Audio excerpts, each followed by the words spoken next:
Thanks for coming and checking out my video. Today, I am going to be talking about the Arsenal-Leicester game from yesterday. I'm going to do a quick review, going to look at some performances, look at a man of the match candidate. I'm sure we all know who that was. And I'm also going to have a look at a few other elements from the game. So let's get into it.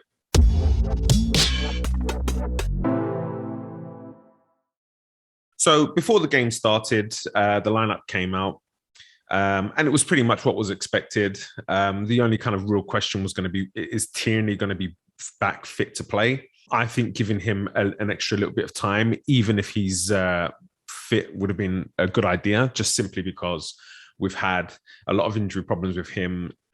He's an important player.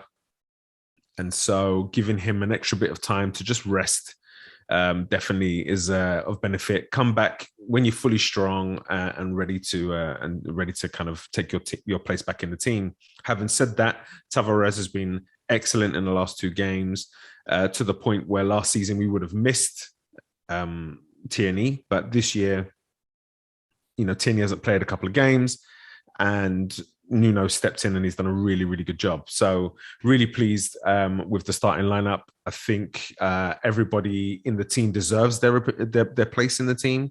It's the strongest 11 that we have at the moment. Questions can be asked about Odegaard and about Lacazette, but in recent performances, Lacazette has shown that he deserves to start the games. Aubameyang is looking confident again, which is great. And so looking through that team, Sambi coming in there, he's been very steady. I'm really pleased that we're finally getting to see a very settled first team. Do odd change here and there, but generally, when everybody's fit, you can pretty much tell who he is going to be choosing for his starting 11. And to me, that's huge. It just says to me that he wasn't fully confident in what he had before. He's brought his players in who've come in and who are able to play in his image. And, coincidentally, the results are picking up. Looking at the game, we started really well, very bright. And this is becoming a bit of a theme recently. We've started the game very strong, putting the team under tons of pressure, especially with our high press and counter press. And we're starting to create a lot more. Even more important is when we scored, we're maintaining our pressure, we're maintaining our ball possession, and we're able to kind of add to those goals. So, this is a great problem to have, and I'm hoping it continues. But overall, when you look at the game, the first half, I think we definitely controlled. We were very good in terms of how we use the ball, how we retain the ball, how we got the ball into space. A big feature of the game was, the play through wide areas. I said in my pre-game, I thought the wide areas was going to be a key, especially with them playing with wing backs. And the second goal is a great example of what I was talking about. If we can get the ball into a wide player behind the wing back, in this case, Saka, who's going to be running that Sionchu, you've got players who aren't as mobile. Sionchu's a good defender, but he's not exactly the quickest defender and not exactly what I would call very mobile. So getting somebody who can run at him with pace and kind of, step inside him and cause him a few problems was going to be of benefit. And it turned out that that's what happened, and we got a goal from it. Overall, though, in the game, they definitely had the better of it. More possession, 64% possession to our 36% possession, 16 shots, 8 on target, which we have Ramsdale to thank for helping us out with their shots on target numbers. They created 4 big chances. So they definitely had the better of the game. There's a few things about this that are very positive for me. Not giving up possession. I mean, that I'm not happy with, and I'm hoping that we can, moving forward, start to dominate these games a little bit more. I think, though, Leicester are a counter-attacking team. They do best when they're able to use their speed in behind. And so letting them have the ball is definitely more beneficial to us than us attacking the game and letting them get in behind us. So I kind of feel like it may have been a part of the tactical plan to hit them hard, hit them early, get an advantage, and then let them have the ball and not give them the room in behind, knowing that they were going to have to push extra players forward, and then we could then use our own pace on the counterattack. There seems to be a lot more trust in the defense to help us keep a lead, to help us keep clean sheets. And so I think when it comes into that tactical plan, as I mentioned, being able to get goals early and then say to your team, especially the team defending, because the team defending has been very good recently. Right, we've got the lead. Now we can sit in, let them have the ball because they don't want it. It's not kind of how they play usually. It's not how they're at their best.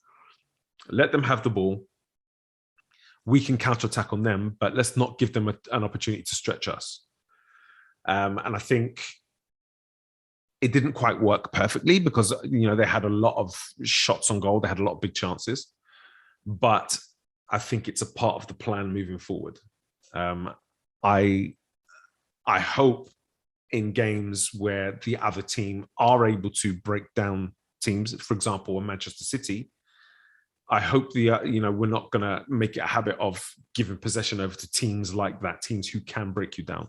But I'd expect this kind of a thing against Man United. I would expect for us to go at them early, high press, see if we can pick them off with mistakes, get a goal, get a goal or two, and then come and sit back in our half, knowing that Man United like to play on the counter-attack. Give them the ball, let them use the ball, let them try to break us down. And when they start pushing extra numbers forward, then see if we can counter them. So just a little prediction for that Man United game. Against Liverpool, though, I think it'd be different. I think against Liverpool, you can't afford to give them possession because they can break you down. So there'll be a lot of interest in the difference in the tactical approach in those two games. One of the, a few things from this game, again, I think the referee had a very poor game, to be honest. There was the Johnny Evans incident on Ramsdale where he's gone in, he's not going to get the ball and has just left the foot in. We know what he's doing. Anybody that's played the game knows what he's doing. You're leaving a little bit on him. Maybe he doesn't come for the next one. Well, this is Aaron Ramsdale. Of course he's going to come for the next one. But what I love, again, was the team reaction. Gabriel was up straight in Evans' face, and even Ramsdale, finger in his face, letting him know that, he sees what he's doing. So, all of these things that these people are doing is just building team spirit within our group. There was also a counter-attacking opportunity for Arsenal where Aubameyang's trying to run forward and he's literally being pulled back and held to stop him from running. Nothing. Referee didn't even see it, apparently, anyway. Then there's the obvious red card, and we've seen two since.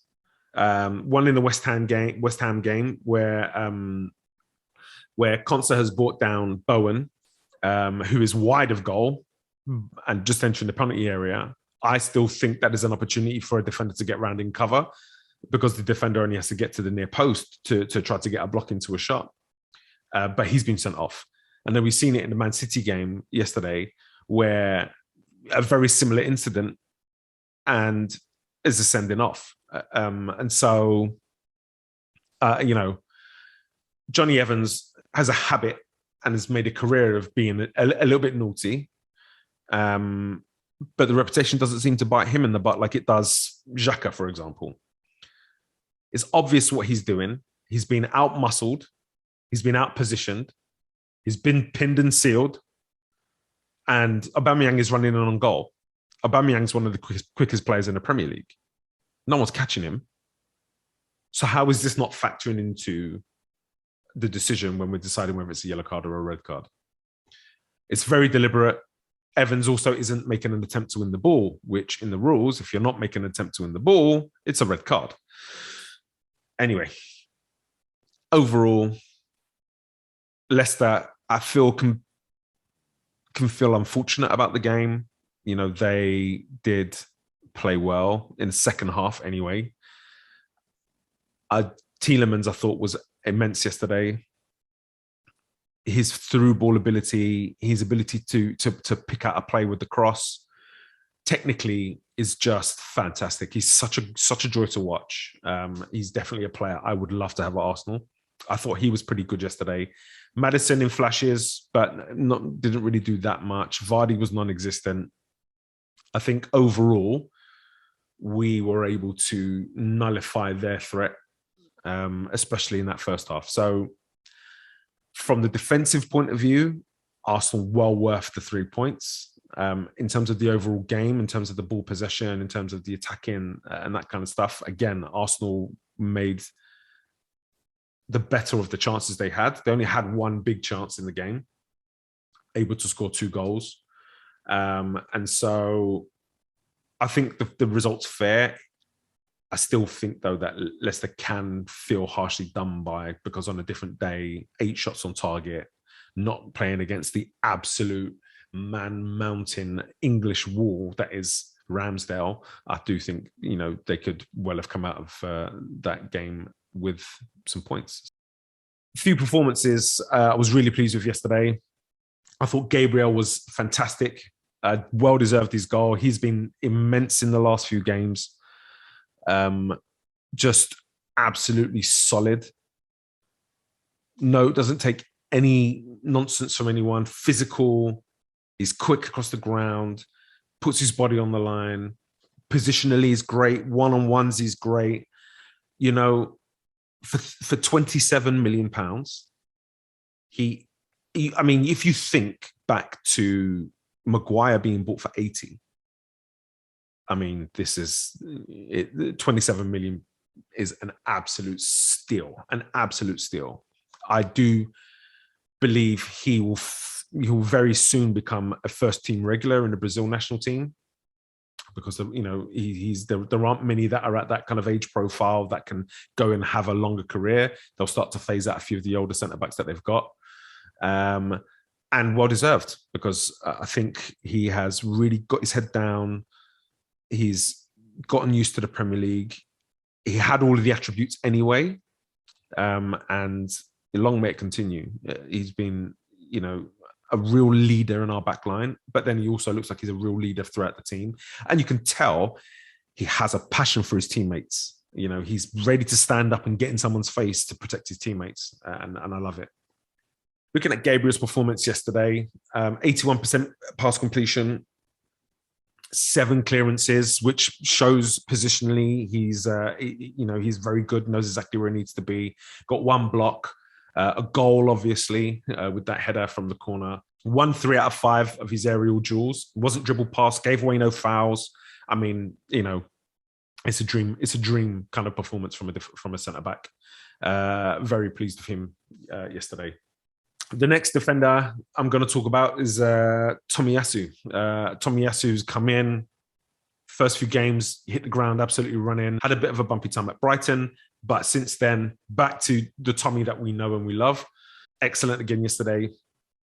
81% pass completion, 3 interceptions, which again shows his ability to understand the game, read the game, and put himself in the right positions. He made an excellent sliding interception for a through ball that was going to put someone in one-on-one with the keeper, which basically just goes to show his anticipation.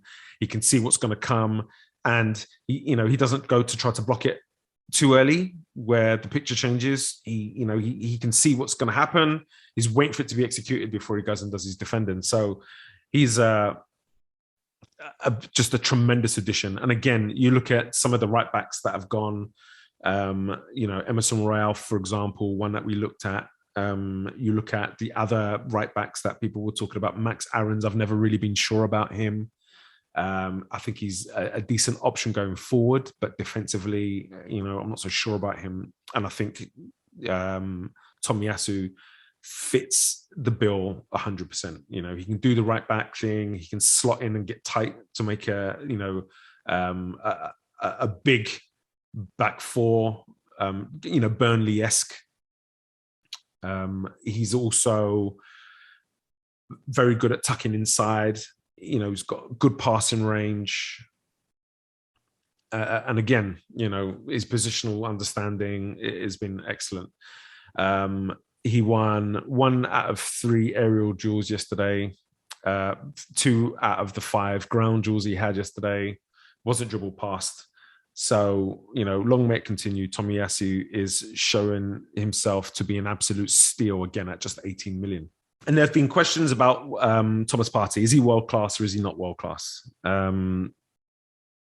He was, again, just in the last few weeks, his understanding of the 6 role, that, ability to kind of protect and screen that back four, the ability to pick up positions in the box where he can deal with crosses and balls into the box, his ability to track runners, but then also he plays like an 8 at times where, especially when he's playing with Sambi, which is a really nice combination. He can then break forward, get shots away from the edge of the box. His presence in the opposition area for set pieces and corners, just everything he's doing, his game is coming together. He's really starting to find the groove at Arsenal.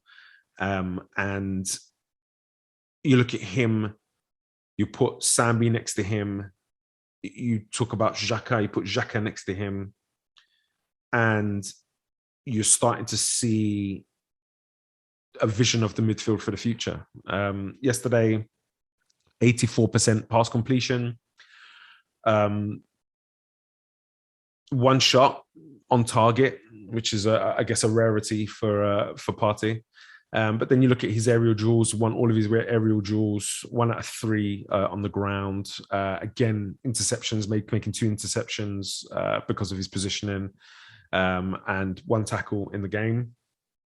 The defensive side of his game is coming on really nicely. I know he's used to doing it from his time at Atletico Madrid.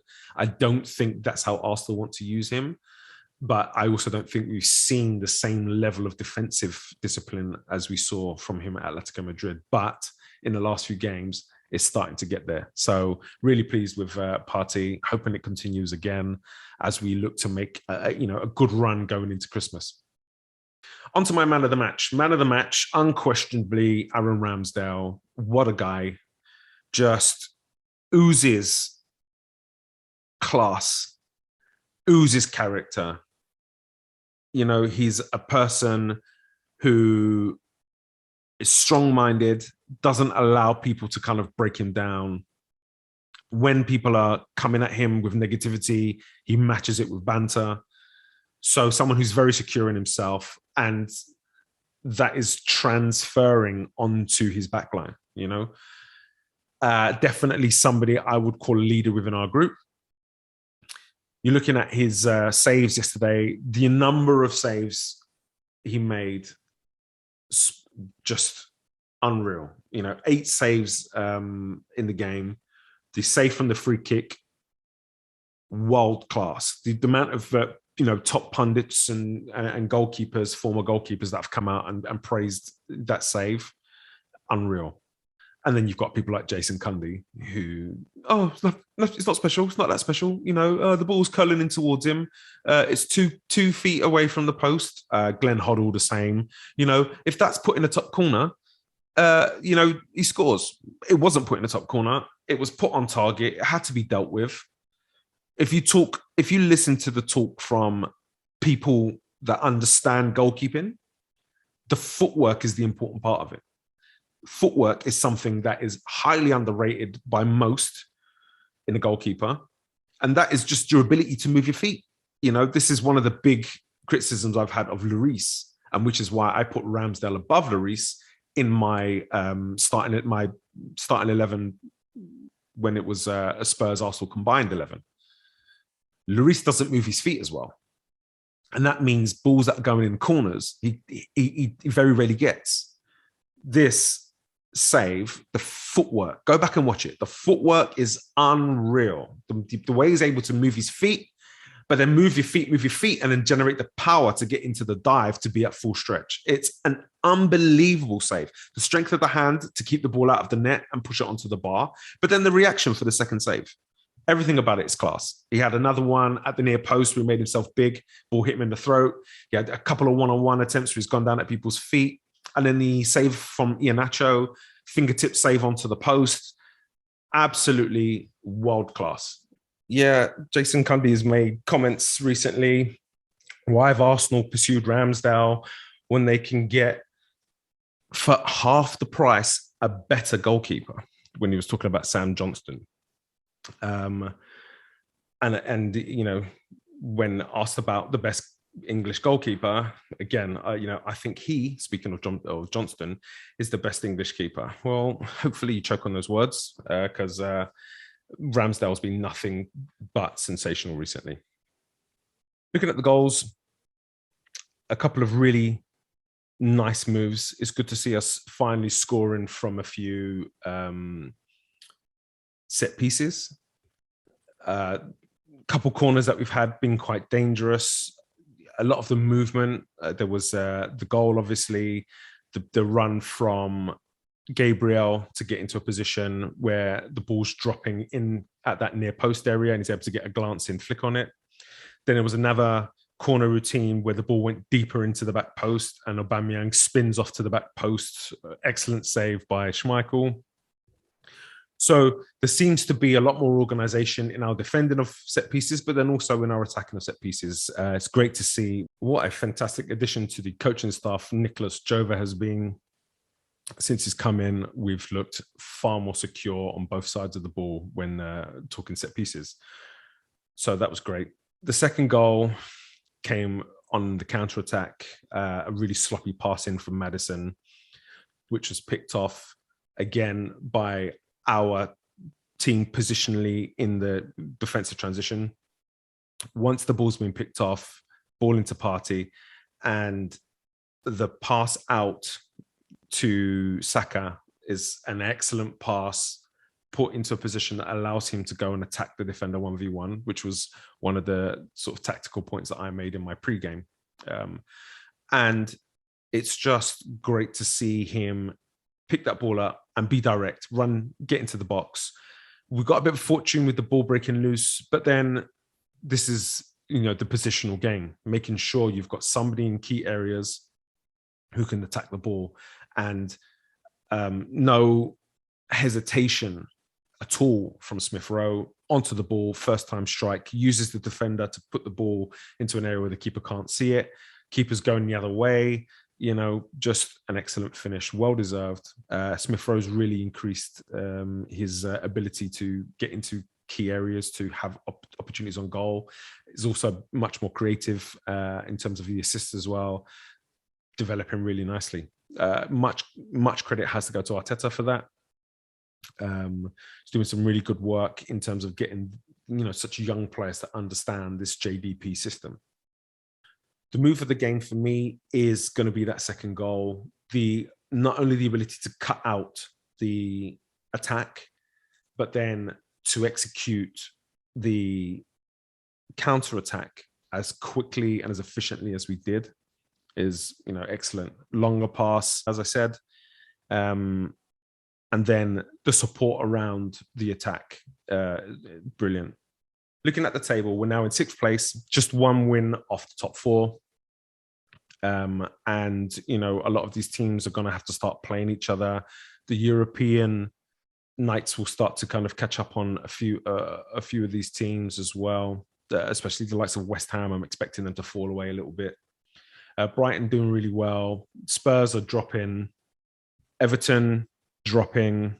You know, there is a real opportunity for you know, a top 5 finish, which is what I thought we would get at the beginning of the season. I'd have been happy with top 6, top 5, even better. Man United are faltering at the moment. They're very inconsistent. The win against Spurs will definitely be a benefit for us because, you know, it papers over those cracks a little bit. And we play them soon. So, you know, that gives us an opportunity to kind of leapfrog them if we can maintain our own consistency. Looking forward to the run-in towards Christmas, because that will give us a much better indication as to what we can go and do moving forward. at the moment. Really pleased with the way things are going. Really pleased with the style of play, the organization, the defensive strength. You know, you look at our defensive record, and we conceded 9 goals after 3 games. In the 7 since, we've only conceded 4. So, you know, in terms of our defensive record in those 4 games, in those 7 games, we just look like a totally different team. So really pleased with the way things are going. Looking forward to that next game at Watford. You know, I think Arsenal are starting to kind of feel that groove. They're starting to feel a lot more confident. And so I'm expecting that game to be, you know, a very good game for us. But I'll do a review on that later. Thanks for watching this video. Hopefully you've enjoyed it. If you have, please click that like button. Please thumbs up. So make sure you subscribe. I'm going to start doing a few other videos talking about players and, you know, that kind of thing. So make sure you're subscribed so you can catch those. You can click on that little bell thingy as well. That will let you know when I've posted a new video. And share, as always. If you'd like to get in touch and chat with me, you can do so here by leaving comments here, or you can go to my social media pages, sensible_gunner on Twitter and on Instagram. Thanks for watching, and as always, come on, you Gunners.